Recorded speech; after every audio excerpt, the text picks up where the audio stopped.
बिस्मिल्लाहिर्रहमानिर्रहीम। है फ्रेंड, अस्सलाम वालेकुम। Welcome back to another video. कैसे हैं आप सब लोग? उम्मीद है बिल्कुल ठीक ठाक होंगे, फिटफाट होंगे, मज़े में होंगे। और जी हाँ, मैं भी आप सबकी दुआओं के साथ एकदम फिटफाट मज़े में हूँ। और मज़ीद ख़ुद को फिट रखने के लिए यकीनन हमें जो है मौसमी फलों का इस्तेमाल करना होगा। और मौसमी फल जो हैं आजकल बड़े आए हुए हैं जी, नारंगी शरंगी और अनार शनार।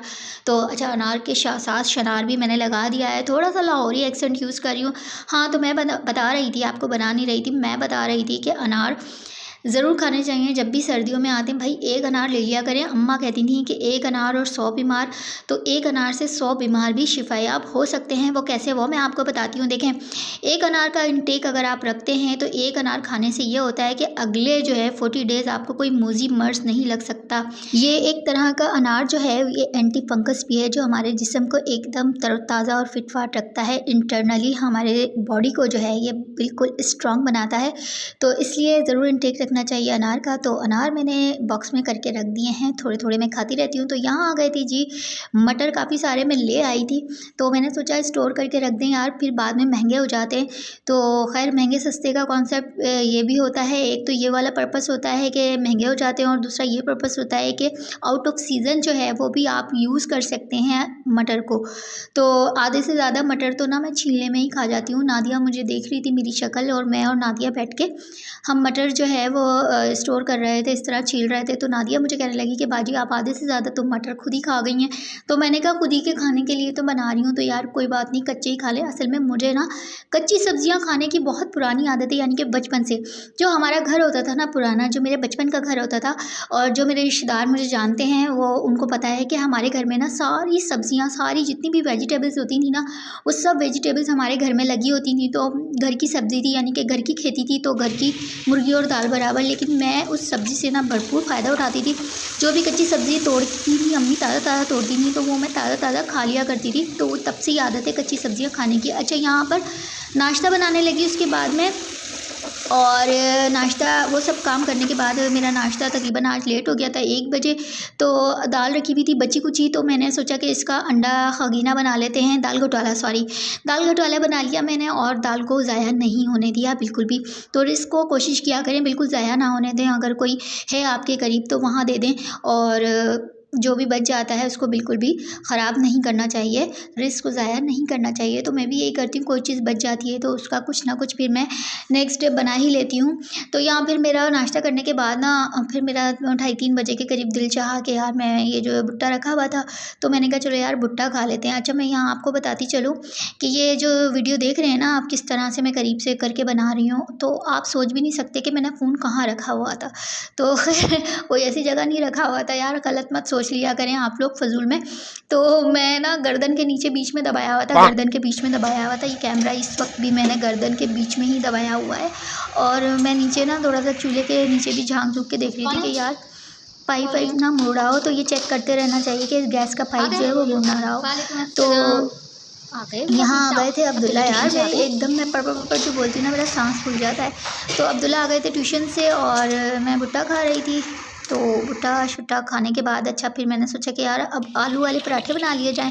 तो मैं यहाँ पर क्या कर रही थी, छोटे छोटे से बेबी जो पोटैटोज़ होते हैं ना, वो इस सीज़न में आते हैं, तो बेबी पोटैटोज़ लेकर मैं यहाँ बनाने लगी थी आलू के पराठे। और इसको धोने के बाद अच्छे से, यार बहुत ज़्यादा मिट्टी होती है, जो नए आलू होते हैं ना उसमें छिलका उतर रहा होता है ऊपर से, तो वो एकदम पील करने वाले वैसे होते हैं कि आप हल्के हल्के से पील कर लें उसको। लेकिन यहाँ मैंने बॉयल करने के बाद इसका आलू का जो भुर्ता होता है ये बहुत मज़े का बनता है, क्योंकि जो नए आलू होते हैं ना इसका टेस्ट बहुत ज़्यादा यमी होता है, बहुत ज़्यादा अलग होता है पुराने आलूओं की निस्बत। तो इसलिए मेरी ये कोशिश होती है कि मैं प्रेफर करती हूँ कि इसमें जो है ना यार, जब भुर्ता बना रहे हो ना तो आप नए आलू ले लिया करें, और अगर बेबी पोटैटोज़ मिल जाएँ तो वो ज़्यादा बेहतर है। तो यहाँ पर मैं कट कर रही थी बारीक बारीक सी हरी मिर्चें, जो कि मैं डालूँगी इसमें, ऐड करूँगी भुर्ते में, आलू के भुर्ते में। और यहाँ प्याज भी मैंने बिल्कुल बारीक बारीक चॉप कर ली थी। तो अक्सर प्याज का काम जो है वो मैं थोड़ा सा नादिया से करवाती हूँ, क्योंकि मुझे बहुत ज़्यादा एलर्जी है प्याज की, जो स्मेल होती है उससे। तो फिर मैं ना नादिया को ही कहती हूँ चल भाई शुरू हो जा, लग जा काम पे। तो यहाँ कुटी हुई मिर्ची ले ली मैंने, पिसा हुआ धनिया, गरम मसाला और ब्लैक पेपर ले लिया, थोड़ा सा पिसा हुआ चाट मसाला और नमक। बस ये वाले स्पाइसेस मैंने लिए। ये तो सबको पता ही होंगे कि ये स्पाइसेस डलते हैं ऑलमोस्ट और इसके अलावा कुछ भी नहीं डलता। मैंने फिंगर से अपनी रिंग उतार ली है और रिंग उतारने के बाद अब मैं इसको अच्छे से कर रही हूँ मैश हाथों की मदद से। यार मुझे लगता है कि हाथों की मदद से जो है ना ज़्यादा अच्छे से मिक्स हो जाता है बनिस्बत इसके कि या तो ग्लव्स चढ़ाया जाए या फिर यार फालतू के ये वाले चोचले मुझसे नहीं होते बाबा। तो भाई इसलिए जो है ना सारे स्पाइसेस मैंने सारे इसमें ऐड कर दिए और दोबारा से हाथों से जो है ना, हाथों से जो मज़ा आता है ना इस तरह मिक्स करने का, तो वो किसी से भी नहीं आता। मेरीनेशन हो चाहे वो और या आटा वाटा गूँदे हो, तो मुझे ना हाथ से ज़्यादा अच्छा लगता है और हाथ से बहुत अच्छे तरीके से मिक्स भी हो जाता है। तो मैं आप लोगों को क्या बात बता रही थी, हाँ मैं आप लोगों को ये बात बता रही थी, पतर-पतर हो जाती है यार, कभी-कभी अल्फ़ाज़ स्लिप हो जाते हैं मुँह से ज़बान से, तो भाई इसको इग्नोर कर दिया करें, कोई बात नहीं। अच्छा नेक्स्ट प्रोसेस चटनी, वो बात भी मैं आपको यहीं इसी वीडियो में बताती हूँ कि मैं क्या बताना चाह रही थी। तो ये देखिए ये मैं बनाने लगी थी टमाटर की चटनी। थोड़े से मैंने आधे कच्चे आधे पक्के टमाटर ले लिए थे, क्योंकि फ्रेंड्स इस तरह के टमाटर से जो है ना चटनी, ये देखें इसका टेक्सचर, इतनी कोई मज़ेदार सी चटनी बनती है ना, बहुत ही यम्मी चटनी बनती है। और आलू के पराठे के साथ या फिर आलू मटर वाले चावलों के साथ, जो अभी आपने प्रीवियस वीडियो में देखी चटनी, कुछ इस तरह की चटनी हो गई है रेडी। और अब प्रोसेस है पराठे बनाने का। तो छोटे छोटे से पेड़े ले लिए मैंने कुछ इस तरह से, तो और दो छोटे छोटे पेड़ों को लेकर आपने बेलना है और दो बेलने के बाद ही एक ही जैसा बेलने के बाद फिर उसमें मैं स्टफिंग करूँगी। जो मैंने भुर्ता बनाया है आलू का, उसकी मैं स्टफिंग करूँगी। तो यार मैं बता रही थी कि हाँ हमारे यहाँ जो ना सारी ऑर्गेनिक चीज़ें थी घर की, यानी कि घर का दूध, घर में भैंसें होती थी हमारे यहाँ, और हमारे यहाँ जो है वो सारी सब्जियाँ लगी होती थी। काफ़ी बड़ी जगह हमारे यहाँ थी घर के बाहर, जो हमें दी हुई थी रेलवे की तरफ से, क्योंकि मेरे वालिद जो थे वो रेलवे में थे, और वो जो हमें जगह मिली हुई थी वो काफ़ी स्पेशियस थी। तो इस वजह से भाई ने जो है वहाँ पर काफ़ी सारी वेजिटेबल्स लगा ली थी, क्योंकि उनको ना गार्डनिंग का बहुत ज़्यादा शौक़ था। तो इस तरह से क्या होता था कि हमें घर की सब्जियां मिल जाती थी, और इसी वजह से मुझे भी आदत हो गई कच्ची सब्जियां खाने की। तो अच्छी बात है यार, अच्छी चीज़ें सब्जियां खानी चाहिए। और यहाँ पर बन गया था, ये देखें जी, एक इस तरह से पराठा पूरा, और इस तरह से ना बड़ा इजी रहता है पराठा बनाना, और इसमें से स्टफिंग जो है वो बाहर भी नहीं आ रहा होता, और बहुत अच्छे से पराठा बेल भी जाता है बेलन की मदद से। इस तरह से आप बेल लें और बहुत ही अच्छा पराठा बनता है, इतना स्मूथ और सॉफ्ट भी। तो अनफॉर्चुनेटली वही एज़ यूजुअल गैस चली गई थी जनाब वाली हमारी। तो जो है वो फिर मैंने क्या करा, मैंने शिफ्ट कर दिया इसको तवे को अपने सिलेंडर पर। तो मैंने कहा चलो अब सिलेंडर पे ही बनाते हैं।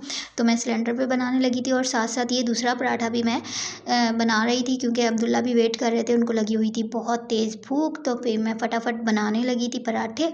मैंने कहा चलो साथ मैं भी बैठ के खा लूँगी, हालांकि मुझे इतनी भूख नहीं थी, लेकिन अब्दुल्ला को बहुत शदीद भूख लगी हुई थी। तो ये थर्ड मेरा पराठा है, तो तीसरा पराठा भी बना के रख लूँगी। तो अब्दुल्ला को फिर लेट नाइट भूख लगाती है, तो फिर उसके लिए कुछ ना कुछ होना चाहिए। तो फिर मैंने कहा एक्स्ट्रा पराठा बना के रख देती हूँ मैं आपके लिए, तो जब आपको भूख लगे तो आप खा लेना।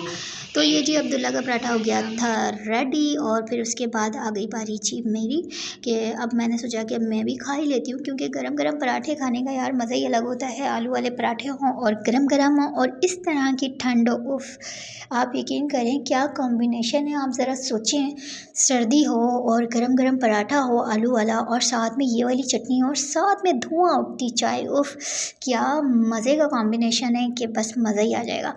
तो मैं भी बस अपनी प्लेट तैयार करके अपने अड्डे पे ले आई। तो मैं अपने भाई अड्डे पे ही बैठ के खाती पीती हूँ, और जो भी काम करती हूँ वीडियो एडिटिंग का, तो मैं सारा अपने अड्डे पे बैठ के करती हूँ। तो मैं अपने अड्डे पे बैठ के कर रही हूँ इंजॉय। तो फिर जनाब अली नेक्स्ट डे क्या हुआ वो The next day. और जनाब नेक्स्ट डे मैं बना रही थी बिरयानी। अब्दुल्ला ने कहा मामा बिरयानी खानी है, तो मैं उसके लिए बिरयानी बना रही थी।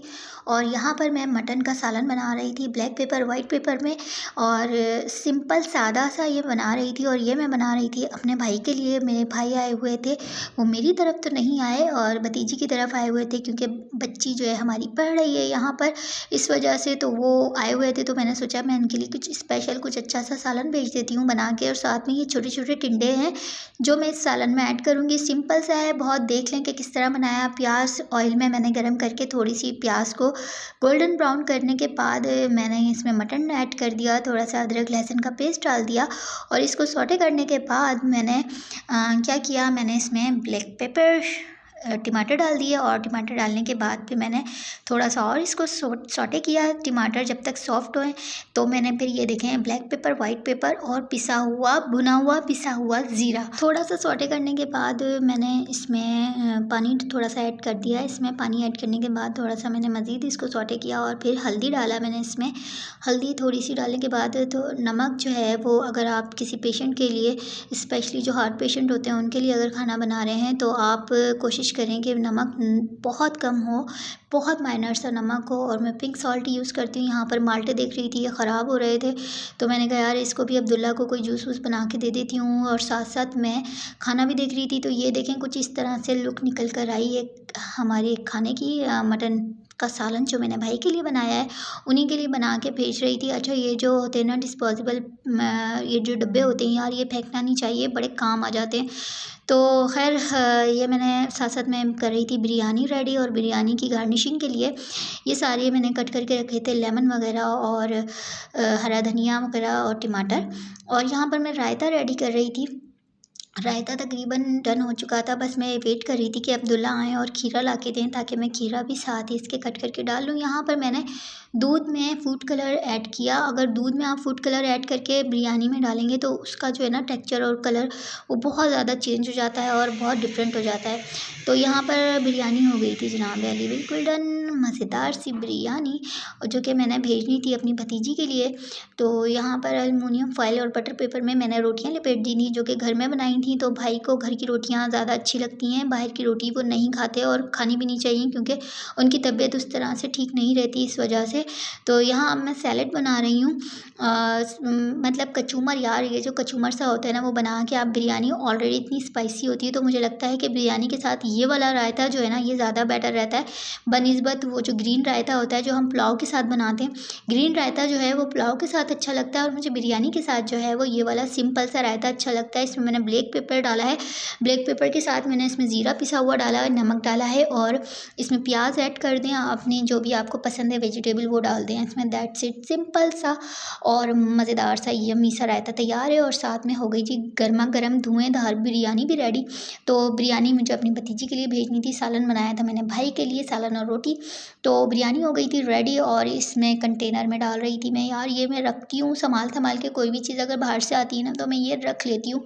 तो इससे ये होता है कि बड़ा आसानी हो जाती है अगर आप किसी को भेज रहे हैं तो फिर ये वापस लेने की जो है ना टेंशन ये ख़त्म हो जाती है।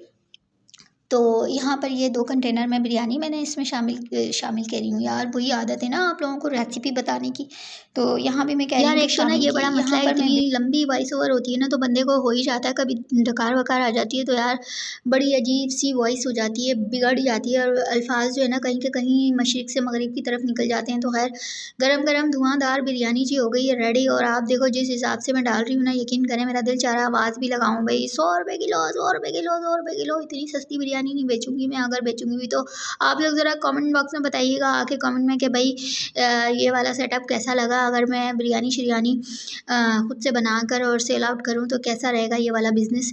तो मैं सोच रही हूँ ये बिज़नेस शुरू कर दूँ, होम डिलीवरी और होममेड हाइजीनिक फूड के नाम से। ठीक है, तो क्या ख्याल है आप लोगों का, ज़रा मुझे कमेंट में बताइएगा।